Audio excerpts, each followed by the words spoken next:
Hello friends, I am Neha. हम लोग UP R O 2016 का पेपर कर रहे थे, जिसमें अब ये 39 नंबर क्वेश्चन है। हम सारे क्वेश्चन देखेंगे और फिर उसके बारे में क्या चीज़ें हैं वो भी देखते जाएंगे और याद करते जाएंगे। तो यहाँ पे देखिए, स्थलरुद्ध देश के बारे में आया है, जिसको लैंड लॉक कंट्री बोलते हैं।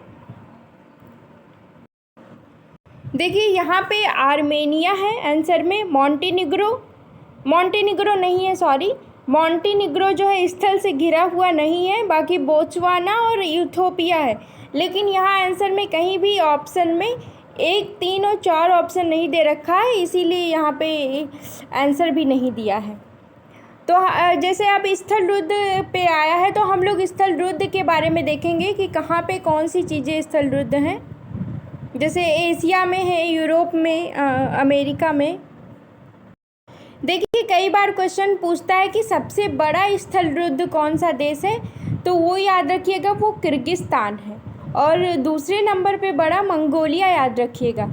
हम लोग एशिया में देखेंगे कि कौन कौन से देश स्थलरुद्ध हैं। एशिया के कुल टोटल 10 जो है स्थलरुद्ध देश हैं। इसका एक ट्रिक है कि पाकिस्तान को छोड़ के सारे तान वाले जो कंट्रीज़ हैं एशिया में, वो सारे स्थलरुद्ध हैं। जैसे आपने 5 सेंट्रल एशिया के नाम सुने होंगे, जैसे किर्गिस्तान है, कजाकिस्तान है, उज्बेकिस्तान है, ताजिकिस्तान है। तो ये सारे स्थलरुद्ध देश हैं। 5 सेंट्रल एशियाई देश जो स्थलरुद्ध हैं, लेकिन ये पाकिस्तान नहीं है। सारे तान वाले हैं, लेकिन पाकिस्तान स्थलरुद्ध नहीं है। इस चीज़ को याद रखिएगा और सारे तान वालों को याद रखिएगा। उज्बेकिस्तान, किर्गिस्तान, ये सब स्थलरुद्ध देश हैं। और अगर अब की बार पेपर में आएगा तो आप लोग के लिए बहुत आसान होगा छांटना। और देखिए, और नेपाल और भूटान जो भारत से लगे हुए हैं, छोटे छोटे देश, ये भी स्थलरुद्ध हैं। और 3 और हैं, जान मांग लाओ। तो अजरबैजान, मंगोलिया और लाओस। मैंने बताया था कि कजाकिस्तान के बाद मंगोलिया दूसरा सबसे बड़ा स्थलरुद्ध देश है। तो इस चीज़ को याद रखिएगा। तो अजरबैजान, जान मांग लो, तो अजरबैजान, मंगोलिया और लाओस, ये हो गया स्थलरुद्ध देश। तो एशिया में इतने खाली 10 कंट्रीज़ हैं, उसमें से तान वाले और नेपाल भूटान 2 हो गया, और 3 ये हो गया जान मांग लाओ। तो ये ट्रिक काफ़ी अच्छा रहेगा स्थलरुद्ध को याद करने के लिए, ऐसे याद नहीं होगा। और अगली बार जब पेपर में आएगा तो आपसे गलत भी नहीं होगा। आगे चलते हैं हम लोग कि दक्षिण अमेरिका में 2 देश हैं, बोलिविया और पराग्वे। वो बहुत आते हैं एग्ज़ाम, मतलब आप कोई टेस्ट सीरीज़ भी देते होंगे तो उसमें भी बहुत बार आता है कि कौन सा इसमें से स्थलरुद्ध है। तो बोलिविया और पराग्वे, इसका ट्रिक है बाप। एक चीज़ आप लोग कर लीजिएगा, एक काम, ये सारे कंट्रीज़ को आप लोग को अपने मैप में देखना होगा, क्योंकि मैं यहाँ पे मैप नहीं लगा पाई हूँ। तो आप लोग को मैप में ये देखना है कि बोलिविया और पराग्वे कहाँ है दक्षिण अमेरिका में। और एक चीज़ याद रखिएगा कि उत्तर अमेरिका में कोई भी स्थलरुद्ध देश नहीं है। कभी भी आपको कंफ्यूज करने के लिए दे दे तो आप सतर्क रहिएगा। तो दक्षिण अमेरिका में 2 देश हैं, बोलिविया और पराग्वे, जो स्थलरुद्ध हैं। अब देखिए यूरोप का जो ट्रिक है, यहाँ पे स्वच्छ मालिश करने बोलो। तो एस से 3 कंट्री हैं, स्विट्ज़रलैंड, सर्बिया और स्लोवाकिया। ये स्थलरुद्ध है, स्विट्ज़रलैंड, सर्बिया और स्लोवाकिया। 3 स्थलरुद्ध हैं यूरोप में, एस वाले। और फिर ए से स्वच्छ, तो ए से ऑस्ट्रिया, आर्मेनिया और अंडोरा, ये तीनों स्थलरुद्ध हैं। बी से वेटिकन सिटी और बेलारूस है। और सी एस से चेक गणराज्य है। मालिस में मेसिडोनिया और माल्डोवा जो है स्थलरुद्ध है। ये आप लोग जो है एक बार मैप में देख लीजिएगा तो एकदम कंफर्म हो जाएगा, मतलब सारा एकदम कंठस्थ हो जाएगा। लिंचेस्टीन और लग्जमबर्ग है स्थलरुद्ध, और सैन मेरिनो है स्थलरुद्ध में। तो इतना थोड़ा बहुत भी अगर ध्यान रहेगा तो आंसर बन जाएगा। बाकी अमेरिका का और उसका, दक्षिण अमेरिका का और एशिया का तो बिल्कुल अच्छे से याद कर लीजिएगा। ये तीनों हो गए, स्विट्ज़रलैंड, सर्बिया और स्लोवाकिया, ऑस्ट्रिया, आर्मेनिया और अंडोरा, वेटिकन सिटी बेलारूस, चेक गणराज्य, मेसिडोनिया, माल्डोवा, लिंचेस्टीन और सैन मारिनो। इतने देश जो हैं यूरोप में वो हैं, स्थल रुद्ध हैं। बाकी अफ्रीका में भी हैं 16 देश हैं कुछ करके, तो वो मैं नहीं लेके आई हूँ। बाकी उसको आप लोग देख लीजिएगा। अगले वीडियो में किसी में अगर क्वेश्चन आएगा तो मैं उसको भी करवा दूँगी। जैसे उसमें भी चाड है, कुछ ऐसे ऐसे कंट्रीज है जो हमेशा ध्यान रहता है, वो स्थल रुद्ध हैं। फिर हम लोग अगले क्वेश्चन की तरफ बढ़ते हैं। देखिए यहाँ पे क्वेश्चन पूछा है 40 नंबर कि कौन सा मतलब नगर किस नदी के किनारे है। जैसे बॉन जर्मनी में है, आपने सुना होगा कि जर्मनी में राइन नदी है, तो बॉन जर्मनी में जो है ये बॉन राइन नदी के किनारे है। बॉन राइन नदी के किनारे है क्योंकि जर्मनी में राइन नदी है, आप लोग को याद होगा। और कायरो ये मिस्र में है। कायरो जो है नील नदी के किनारे है। कायरो नगर किसके किनारे है? नील नदी के किनारे है। और न्यूयॉर्क कहाँ है आप लोग को पता होगा? न्यूयॉर्क जो है अमेरिका का पूर्वी शहर है, अमेरिका के पूरब में है न्यूयॉर्क, जो हडसन नदी के किनारे है। न्यूयॉर्क जो है हडसन नदी के किनारे है। और वियना जो है ये बोल्गा नहीं होगा, ये डेन्यूब नदी के किनारे है। ये याद रखिएगा। पता है आप लोग को पता होगा, अगर पिछले साल का पेपर आप उठाइएगा तो कई बार यहीं से रिपीट होता है, वियना डेन्यूब। एक बार इसको याद कर लीजिए तो हर बार के लिए आसान रहेगा। वियना किसके किनारे? डेन्यूब नदी के किनारे। न्यूयॉर्क हडसन के किनारे, कायरो नील नदी के किनारे, और बॉन जर्मनी का राइन नदी के किनारे है। तो आप लोग को याद करते हुए चलना है इसको। हम अगले क्वेश्चन की तरफ बढ़ते हैं। देखिए जनसंख्या और नगरीकरण से क्वेश्चन है। कौन सी जनजाति कहाँ पे पाई जाती है? अब जैसे भील जनजाति राजस्थान में है।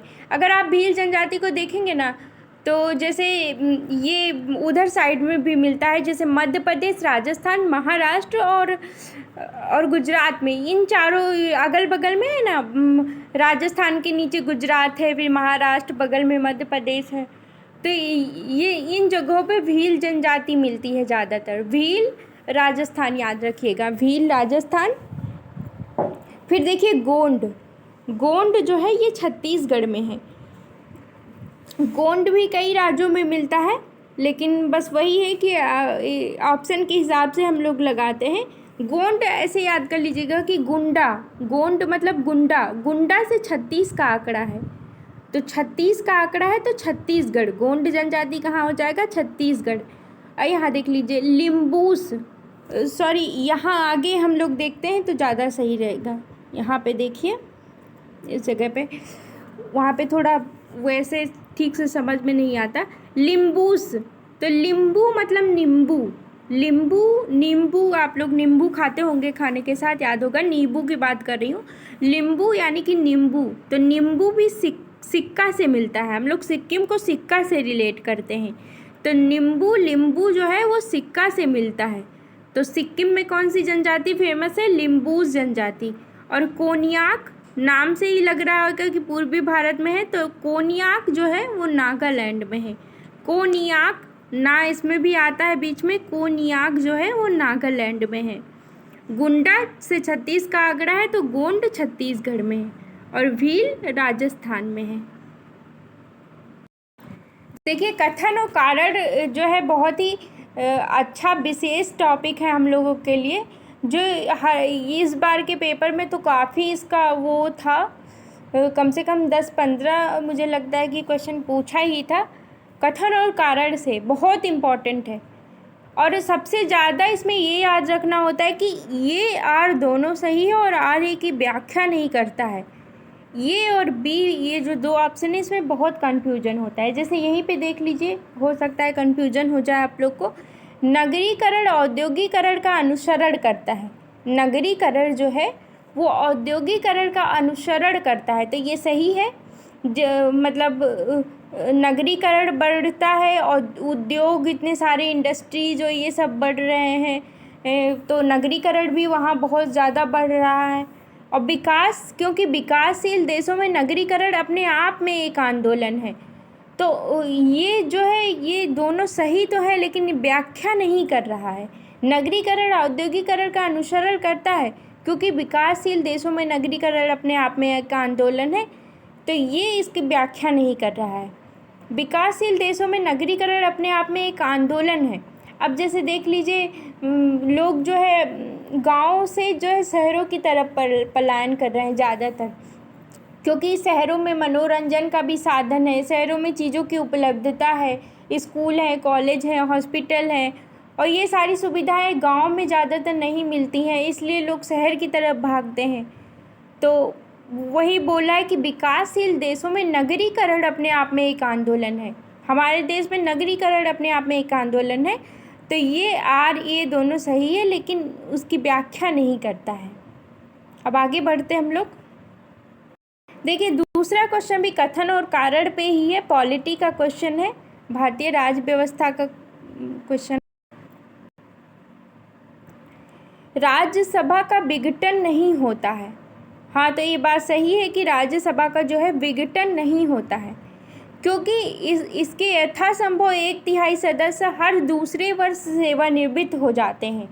तो ये भी सही है, ये दोनों सही है, लेकिन आर की व्याख्या नहीं करता है। ये आर्टिकल 83 में है, संविधान के आर्टिकल 83 में है, यहाँ पे देख लीजिए नीचे में।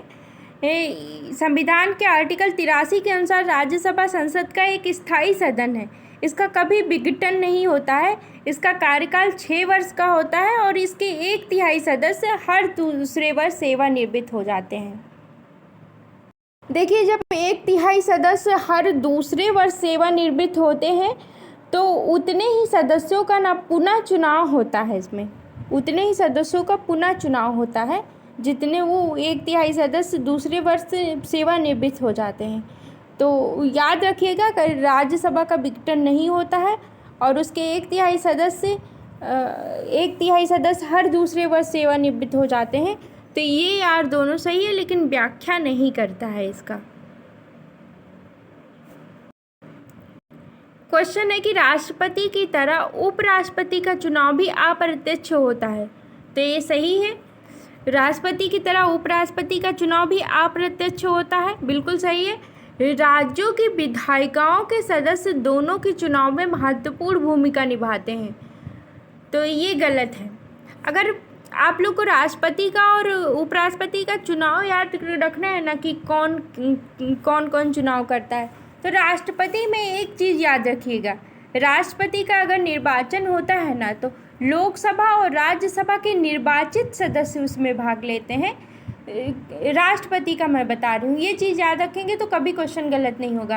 राष्ट्रपति के निर्वाचन में राज्यसभा और लोकसभा के निर्वाचित सदस्य और विधानसभा और विधान परिषद के निर्वाचित सदस्य होंगे, ये राष्ट्रपति में लागू होगा, ठीक, इसको अलग कर दीजिए। अब जब उपराष्ट्रपति का जब चुनाव होगा तो उपराष्ट्रपति में केवल राज्यसभा और लोकसभा के निर्वाचित और मनोनीत दोनों सदस्य होंगे।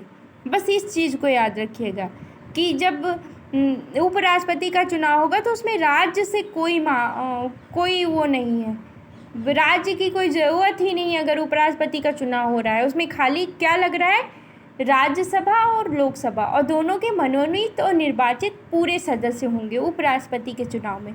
बस इतना ध्यान रखिएगा, दोनों में डिफरेंस। हम आगे बढ़ते हैं। देखिए, ये भी पॉलिटी से क्वेश्चन है। राज्य सरकार में, अब वैसे राज्य सरकार और केंद्र सरकार दोनों में तो अध्यादेश जारी किया जाता है। अब ये अध्यादेश से क्वेश्चन आया है तो आप लोग को ये भी पता होना चाहिए आर्टिकल के साथ साथ कि अध्यादेश है क्या, और ये किस आर्टिकल में आता है, केंद्र में किस आर्टिकल में आता है, राज्य में किस आर्टिकल में आता है, इतना तो आप लोग को पता होना चाहिए। अब जैसे अध्यादेश है तो अध्यादेश तब लाया जाता है जब संसद का कोई सत्र नहीं चल रहा है, जब संसद का कोई सत्र नहीं चल रहा होता है और कोई आपातकालीन कानून की ज़रूरत अगर होती है तो मंत्रिमंडल की सिफारिश पर राष्ट्रपति जो है वो अस्थायी कानून बना देता है, उसे ही अध्यादेश बोलते हैं। ये याद रखना है कि अध्यादेश के मामले में कि इसमें संसद का मतलब कोई सत्र नहीं चल रहा होता है, ये चीज़ ध्यान रखना है। और राष्ट्रपति अध्यादेश को कभी भी वापस ले सकता है, ये भी ध्यान रखिएगा। और अध्यादेश का एक टाइमिंग होता है 6 महीना, 6 माह का होता है इसका अंतराल, तो ये भी ध्यान रखिएगा। अब हम लोग क्वेश्चन देखते हैं। देखिए अध्यादेश का आर्टिकल पूछा है, आर्टिकल जो है ये राज्यपाल वाला पूछा है। तो देखिए राज्य में जो अध्यादेश लाया जाता है राज्यपाल लाता है तो वो 213 आर्टिकल में है, और जो संघ यानी कि राष्ट्रपति के द्वारा लाया जाता है वो 123 है। 123 और 213 देखिए डिजिट ही इधर हेर फेर कर दिया गया है। 1 2 3 1 2 3 तो केंद्र में याद रखिएगा, बाकी 2 1 3 1 2 3 तो केंद्र और 2 1 3 राज्य के द्वारा लाया जाता है। तो इतना खाली घुमा फिरा के याद कर लीजिएगा। 123 और 213 अध्यादेश का आर्टिकल है। हम लोग आगे बढ़ते हैं। देखिए अगला क्वेश्चन है कि भारतीय संविधान के किस अनुच्छेद में केंद्र शासित प्रदेशों के लिए उच्च न्यायालय का प्रावधान है? तो ये 241 में है। केंद्र शासित प्रदेशों के लिए जो उच्च न्यायालय है, जो यूटीज़ हैं उनके लिए उच्च न्यायालय का प्रावधान किस आर्टिकल में है? तो ये 241 में है। यहाँ पे देख लेते हैं ऊपर में 241 में जो है कि संघ शासित प्रदेशों के लिए उच्च न्यायालय की व्यवस्था के बारे में है। 242 तो निरसित है यानी कि ख़त्म है ये, और 239 में क्या है? संघ राज्य क्षेत्रों का प्रशासन है, मतलब यूटी जो है उसका प्रशासन के बारे में 239 में है। और 240 में जो है राष्ट्रपति की शक्ति है। यूटी में अगर वो कोई कानून या विनिमय नियम बना सकता है तो ये राष्ट्रपति की शक्ति किस में है? 240 में है। तो इतना ये ध्यान रखिएगा यूटी का जो आर्टिकल है। बाकी 47 नंबर क्वेश्चन देख लेते हैं यहीं पे। 47 नंबर क्वेश्चन है नीति आयोग के बारे में। भारत में नीति आयोग की स्थापना 2015 में की गई थी। और तो ये कैसे हुई थी? जो नीति आयोग है ये तो गैर संवैधानिक संस्था है और ये वैधानिक भी नहीं है। वैधानिक में क्या होता है कि वो किसी एक्ट से बनता है। तो ये कैसे बना? ये संघीय मंत्रिपरिषद द्वारा पारित एक विशिष्ट प्रस्ताव से इसकी स्थापना हुई है। यहाँ पे देखिए लिखा है कि इसकी स्थापना संघीय मंत्रिपरिषद द्वारा पारित विशिष्ट प्रस्ताव से हुआ है। और नीति आयोग तो आप लोग को पता होगा, ये योजना आयोग के स्थान पे आया था, जनवरी 2015 में आया था, तो ये ध्यान रखिएगा। और योजना आयोग का स्थापना कब हुआ था? तो योजना आयोग का स्थापना 15 मार्च 1950 को हुआ था। योजना आयोग का 15 मार्च 1950 का, फिर ये 2015 में ख़त्म हो गया है और फिर नीति आयोग इसकी जगह पे आया है। देखिए ये क्वेश्चन पॉलिटी का काफ़ी कठिन बनाने की कोशिश की है, लेकिन अगर थोड़ा दिमाग लगाएं तो ये हम क्वेश्चन कर सकते हैं। जैसे इसमें ये पूछ रहा है कि कौन सा जो संविधान संशोधन हुआ है किस आर्टिकल को में संशोधन करके किया गया है।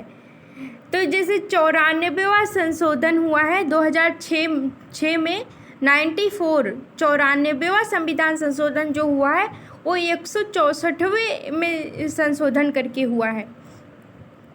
अभी हम लोग आगे देखेंगे कि 94वां संशोधन में क्या चीज़ है, पहले यहाँ पे देख लेते हैं। जैसे 94वां जब संविधान संशोधन हुआ है तो ये कौन से अनुच्छेद में संशोधन करके हुआ है? तो 164वें अनुच्छेद में। उसी तरह 95वां संविधान संशोधन हुआ है तो ये 334 में संशोधन करके हुआ है। उसी तरह आगे देखते हैं। पता है ये जो इसका ऑप्शन दे रखा है ना, यहाँ पे देखेंगे तो 1-1-1 चारों में है।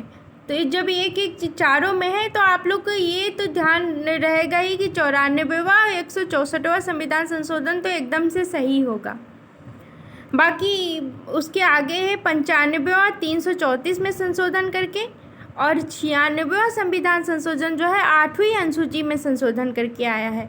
और 103वां जो है वो 15वां संशोधन, ये जो EWS आया नहीं था 16/5 और 16/6 और 15/5 ये सब जोड़ के आया था।